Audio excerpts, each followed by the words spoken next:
ഇത് നമ്മൾ പത്രമാധ്യമങ്ങളിലൂടെയാണ് ഈ വാർത്ത അറിയുന്നത്. പക്ഷെ ഇത് എറണാകുളത്ത് ഇതൊരു പുതുമയല്ല എന്നുള്ളതാണ് യാഥാർത്ഥ്യം. കാരണം എറണാകുളത്ത് വ്യാപകമായിട്ട് സ്പാ കേന്ദ്രീകരിച്ചും അതോടൊപ്പം തന്നെ വീടുകൾ, ഫ്ളാറ്റുകളൊക്കെ കേന്ദ്രീകരിച്ച് ഈ മയക്കുമരുന്ന്, മാംസക്കച്ചവടം എറണാകുളത്ത് സജീവമാണ്.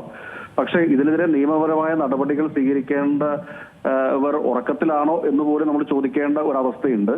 ഇത് കഴിഞ്ഞ കുറെ കാലങ്ങളായിട്ട് ഇത് കോളേജ് വിദ്യാർത്ഥികളെ കേന്ദ്രീകരിച്ചും അതോടൊപ്പം തന്നെ വർക്കിംഗ് വിമൻസിനെ കേന്ദ്രീകരിച്ചുകൊണ്ടും വ്യാപകമായിട്ട് തന്നെ ഇവിടെ നടന്നുകൊണ്ടിരിക്കുന്ന ഒരു കാര്യമാണിത്. അപ്പോൾ ശക്തമായ നടപടി ഇതിനകത്ത് ആവശ്യമാണ്. പക്ഷെ എങ്കിലും ഈ സ്പാകൾ ഇങ്ങനെ നിരന്തരമായിട്ട് അനധികൃതമായിട്ട് ഒരുപാട് സ്പാകൾ എറണാകുളത്ത് പ്രവർത്തിക്കുന്നുണ്ട്. ഈ സ്പാകളുടെയൊക്കെ മറവിൽ നടക്കുന്ന ഈ മാംസക്കച്ചവടത്തെ കുറിച്ച് ഗൗരവമായിട്ട് തന്നെ സർക്കാർ ചർച്ച ചെയ്യേണ്ടതാണ് എന്നുള്ളതാണ് ഇതിനകത്ത് പ്രതികരിക്കാനുള്ളത്. കാരണം ഇത് കാലാകാലങ്ങളായിട്ട് ഇതൊരിക്കലും അവസാനിക്കുന്ന ഒരു പ്രോസസ് അല്ലാന്ന് തോന്നുന്നത്. കാരണം ഒരു ഇതുപോലത്തെ ഒരു എന്താ പറയുക, പഞ്ചനക്ഷത്ര വ്യഭിചാരശാലകൾ കൂട്ടും, തൊട്ടടുത്ത ദിവസം തന്നെ പുതിയൊരെണ്ണം തുറക്കും. ഇതിങ്ങനെ ഒരു കണ്ടിന്യൂസ് പ്രോസസ് ആയിട്ട് തന്നെ പോയിക്കൊണ്ടിരിക്കുകയാണ്. എനിക്ക് തോന്നുന്നു ചില ആളുകൾക്ക് ഇതൊരു പ്രധാനപ്പെട്ട വരുമാന മാർഗമായിട്ട് കണ്ടെത്തുന്ന ഒരു രീതിയുണ്ട്. അതുകൂടാതെ തന്നെ കോളേജുകളിലൊക്കെ പഠിക്കുന്ന പെൺകുട്ടികളെയും അതുപോലെ തന്നെ വർക്കിംഗ് വിമൻസിനെയൊക്കെ അവർ സ്വാധീനിച്ചുകൊണ്ട് അവർക്ക് വാഗ്ദാനങ്ങളൊക്കെ നൽകിക്കൊണ്ട് 10,000, 15,000, 25,000 എന്നൊക്കെയുള്ള രീതിയിൽ വാഗ്ദാനങ്ങളൊക്കെ നൽകിക്കൊണ്ട് പ്രലോഭിപ്പിച്ചുകൊണ്ടാണ് ഈ വിദ്യാർത്ഥികളെയും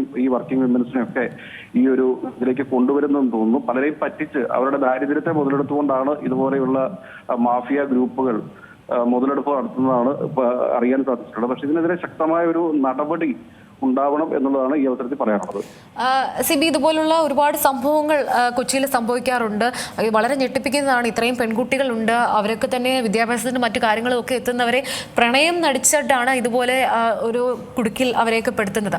അപ്പം ഇതുമായി ബന്ധപ്പെട്ടിട്ട് ഇതുപോലെ നിരവധി സംഭവങ്ങൾ ഉണ്ടെന്ന് ഇപ്പോൾ സിബി അടക്കം പറയുന്നുണ്ട്, ഇങ്ങനത്തെ കാര്യങ്ങൾ. അപ്പോൾ ഇതൊക്കെ പരാതിപ്പെടുമ്പോഴൊക്കെ അധികാരികളുടെ ഭാഗത്തു നിന്നൊക്കെ ഉണ്ടാകുന്ന ഒരു സമീപനമൊക്കെ എങ്ങനെയാണ്?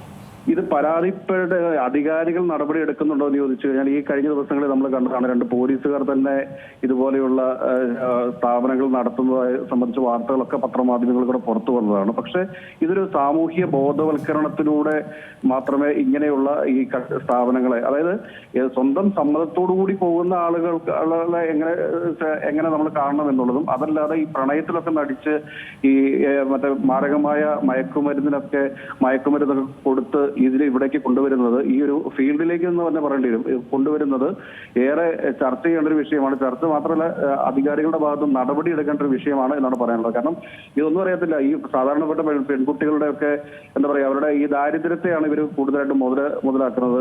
കൊച്ചി പോലെയുള്ള ഒരു ലക്ഷൂറിയസ് സിറ്റിയിലേക്ക് വരുമ്പോഴത്തേക്ക് ഒരു ലക്ഷൂറിയസ് ലൈഫൊക്കെ ഓഫർ ചെയ്ത് അതിലൊക്കെ പല പെൺകുട്ടികളും വീണു പോകാറുണ്ട് എന്നാണ് എനിക്ക് തോന്നുന്നത്. ഇതിനെക്കുറിച്ചൊക്കെ കോളേജ് തലത്തിലും ബോധവൽക്കരണം നടത്തേണ്ടതുണ്ട്.